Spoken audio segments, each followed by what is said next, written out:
சின்ன வயசுலேருந்தே யார்கிட்டயும் கிடைக்காத அட்டென்ஷனுக்காக ஏங்கிட்டு இருந்தவர் வளர்ந்த அப்புறம் யாராவது ஒரு பண்ண தப்ப சின்னதாக கேட்டாலே மயக்கம் போடுற அளவுக்கு பாதிச்சிருக்கு. இப்படி தான் ஒரு தடவை ஷூட்டிங் ஸ்பாட்லேயே மயக்கம் போட்டு விழுந்திருக்காரு. ஷூட்டிங் ஸ்பாட்டில் ஒரு தடவை ஆடிஷன் கூப்பிட்டாங்க, கேரக்டர் செலக்ட் பண்ணிட்டாங்க. அது ஷூட்டிங் ஸ்பாட்டில் என் கேரக்டர் பேசணும்னு நான் பேசிட்டேன். ஒரு டேக் போயிடுச்சு, 2 டேக் போயிடுச்சு. ஆப்போசிட் பெரிய ஆர்டிஸ்ட் அவர். நான் சொல்கிறேன் டக்குன்னு ஒரு டிஸ்டர்பன்ஸ் ஆகிறேன். என்ன இல்லை வேணான்னு சொல்லிட்டேன், வேணாங்க சொல்லிட்டு அனுப்பிச்சிட்டாரு. ஃபேமில் வேணாம் சொல்லி அனுப்பிச்சிட்டாரு. டேரக்டாக வெளியே பாப்பா அவுட் ரிவ்யூ போயிட்டு சொல்லிட்டு எனக்கு அந்த இடத்துல அசிங்கம் தாங்கவே முடியல. அது நான் மட்டும் அசிங்கப்பட்டேன்ல, அதுதானே எனக்கு மயக்கம் வந்துடுச்சு. எவ்வளோ வருஷமாக ட்ரை பண்ணிகிட்டு இருக்கீங்க? நான் ஒரு 7 to 8 years ட்ரை பண்ணிருக்கேன். ஆக்டராக இருக்கணும். ஆமாம், ஆக்டர் ஆகணும் சொல்லிட்டு. ஓகே. ஆக்டர்னா எனக்கு ஹீரோ அப்படிலாம் இல்லை, நம்ம ஒரு ஆர்டிஸ்ட் ஆகணும். எனக்கு ஒரு ஆசை, ஆர்டிஸ்ட்டாக ஒரு நடிகை ஆகணும் ஆசை எனக்கு. ஓகே.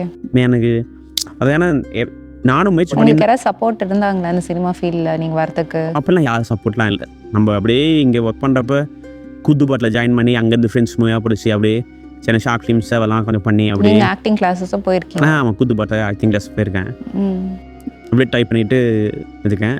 பெருசாக ரெக்கக்னைஸ் நம்ம கிடைக்காதப்போ நம்மளோட சின்ன வயசு தான் ஜெயிக்கிறப்ப நமக்கு ஒன்றுமே கேட்பாங்க. என்ன சின்ன வயசு ஃபைனலாம் ஜெயிச்சிட்டானே ஜெயிக்கலையே சொல்லி நம்ம கேட்குறப்ப நமக்கு அதுவே பெரிய ஒரு குற்றம்னு ஆகுது. அசிங்கும் போது நமக்கு நமக்கு ஒரு திறமைலாம் இல்லையா, நமக்கு உண்மையாக திறமை இல்லையோ, நம்ம ஏமாற்றிட்டு இருக்கோமோ, சரி எனக்கு அப்படிலாம் தாட்ஸ் வருது ஆக்சுவலாக. அது அந்த தாட்ஸ் சொன்னால் நீ ஃபுல்லாகவே நான் அப்படியே தூங்க வர மாட்டேது, எல்லாருமே கோவமாக இருக்கேன் ஆக்சுவலாக. என்னையும் நான் வட்டிக்கிறேன், நம்ம தகுதி மீறி ஆசைப்படணும், தகுதி இல்லையோ, எனக்கு அந்த மாதிரி தாட்ஸ் எனக்கு கேள்வி நமக்குள்ளே விடும்ல. எதையுமே தகுதி இல்லாமல் இருக்குமோ நம்ம வாழ்க்கையில், புரியுது அப்படி இருக்குமோன்னு சொல்லிட்டு எனக்கு நம்மளால் ஏன்னா நம்ம இது பண்ணிட்டு நம்ம போனால் யாச்சும் கேள்வி கேட்பாங்களோ நம்மளை. அந்த அசிங்கத்தை நம்ம அசிங்கப்படுத்திடுவாங்களோ, நமக்கு வரலன்னு சொல்லி அசிங்கப்படுத்துவாங்களோ, சரியாக தான் இருக்குமோன்னு சொல்லிட்டு கூட எனக்கு தாட்ஸ். புரியுது.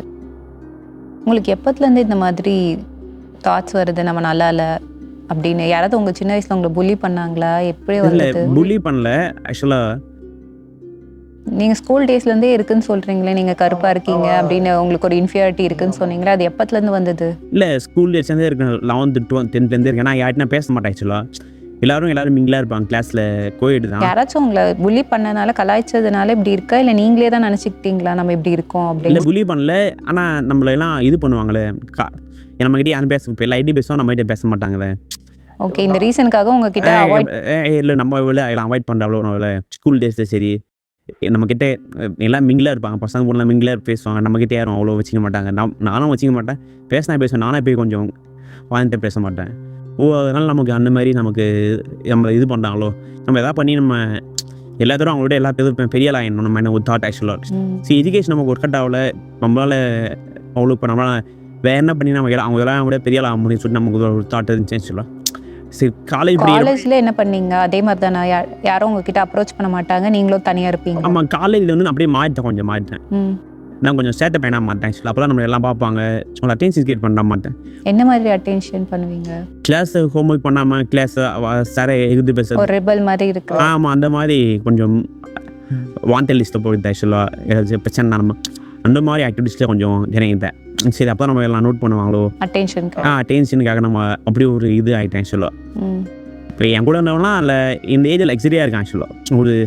ஒரு லக்ஸரி அப்பார்ட்மெண்ட்டில் இருக்கேன். நான் ஒரு இது இருக்கேன் ஆக்சுவலாக, ஒரு வீட்டில் தான் இருக்கேன் ஆக்சுவலாக. இப்போது அவன்லாம் இப்போ என் சர்க்கிளுக்கான கார் வாங்கிட்டேன் ஆக்சுவலாக. நான் ஒன்றும் பைக் தான், அதுவும் ரொம்ப காஸ்ட்லியான பைக் இல்லை, ஒரு ஸ்பெண்டர் மாதிரி ஒரு பைக்கில் தான் இருக்கேன். அந்த மாதிரி லைஃப் பேசிக் நீட், உங்களோட ஃபுட்டு, ஷெல்டர், அதுக்கெல்லாம். ஆனால் சினிமா இருந்தாலும் நம்ம ரொம்ப எல்லா நாளையும் பேசிக் இருக்கும், சம்டைம்ஸ் டவுனாகவும் இருக்கும்.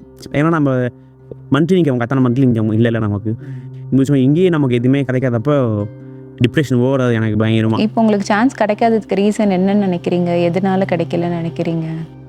சம்டைம்ஸ் அதுக்கு நான் காரணம் நினைப்பேன், சம்டைம்ஸ் நமக்கு அந்த கேட்டு திறமை இல்லையோ நான் நினைப்பேன். சம்டைம்ஸ் பாலிடிக்ஸ் உள்ள பாலிடிக்ஸோ நினைப்பேன். சம்டைம்ஸ் வந்து நம்ம போகிற ப்ராஜெக்டே டேக் ஆஃப், நம்ம நேரமே சீரியலில் போகிறது எல்லாம் ஓகே ஆகிடும், அந்த படமே டேக் ஆஃப் ஆகாது ஆக்சுவலாக. ஒரு டைம் சரியில்லையோன்னு சொல்லிட்டு என்ன மட்டுமே காரணம் சொல்ல மாட்டேன், எல்லாத்துக்கும் பக்கமும் காரணம் நினைப்பேன். எனக்கு எதுவுமே ஒர்த்தாக நடக்கலைன்ற மாதிரி. எதுவுமே நமக்கு நடக்கல, லைஃப்பில் எதுவுமே நடக்கலையே, சுற்றிக்கலாம் அங்கே நடக்குது, சரி நடக்குது, இவங்க நடக்குது, ஒன்றுமே நடக்குமா லைஃப்பில், நமக்கு எதுவுமே பாசிட்டிவாக நடக்கலையே, எது ஃபினான்ஷியல் ஸ்டேபிளாக இல்லை, எதுவுமே இல்லை. நீங்கள் ஏதோ நினச்சி நம்ம வந்தோம், அதையும் தோத்துட்டோம், லைஃப் தோத்துட்டே இருக்குமே நம்ம லைஃப் நடக்கவே மாட்டேன்னு சொல்லிட்டு எனக்கு. நீங்கள் உங்கள் கஷ்டத்தில் யார்கிட்ட ஷேர் பண்ணுவீங்க? நான் யார்கிட்ட ஷேர்லாம் பண்ணதில்ல, தனியாகவே தான் ஃபீல் பண்ணிப்பீங்க. உங்கள் அக்கா அண்ணாக்கெலாம் மேரேஜ் ஆகிடுச்சா? எல்லாருக்கும் மேரேஜ் ஆகிடுச்சு. எல்லாருக்கும் மேரேஜ் ஆகிடுச்சு. ஓகே. அவங்க கிட்ட நீங்க ஏதாவது இன்ஃபீரியரா ஃபீல் பண்ணியிருக்கீங்களா? அவங்கள மாதிரி இல்ல நம்ம அப்படி. இந்த சின்ன வயசில் ஃபீல் பண்ணியிருக்கேன். அண்ணன் மாதிரி இல்லையோ, அண்ணன் கொஞ்சம் நல்லா இருப்பான், நம்ம நல்லா அண்ணன் மாதிரி. இருப்பாங்க மீன்ஸ் எந்த மாதிரி? ஆனால் கொஞ்சம் ஃபேராக இருப்பான், கொஞ்சம் சப்பியாக இருப்பான், நம்ம அவ்வளோ இல்லையோ நம்ம சொல்லிட்டு ஃபீல் பண்ணியிருக்கேன். அப்போ ஃபீல் பண்ணியிருக்கேன். உங்க அண்ணாக்கு அதனால நிறைய ஃப்ரெண்ட்ஸ் இருந்திருக்காங்க அந்த மாதிரி யோசி. அண்ணன் ஃப்ரெண்ட்ஸ் இருந்திருக்காங்க, ஃப்ரெண்ட்ஸ் இருப்பாங்க அந்த மாதிரி. இப்போ ஃபீல் பண்ணது வந்து இப்போ இந்த இப்போ அவன் செட்டில் ஆகிட்டான், நம்ம செட்டில் ஆகலையோ பொறாமல் இல்லை. நம்மளும் அவன் கூட தானே இருந்தோம், நம்ம வீட்டில் இருந்துமே நம்ம வீட்டில் எல்லாம் ஏதோ சின்ன ஒரு மாதிரி சின்ன வருத்தம் இருக்கும் எப்பயாச்சும் தோணும். லைஃப் எல்லா வாடிக்கையும் கொஞ்சம் சூந்தாக நடக்குது, நம்ம வாழ்க்கை எதுவுமே எம்டியாகவே இருக்கே சொல்லிட்டு ஒரு ஃபீல் இருக்குது. ஆக்சுவலாக அது ஒரு ஃபீல் இருக்குது.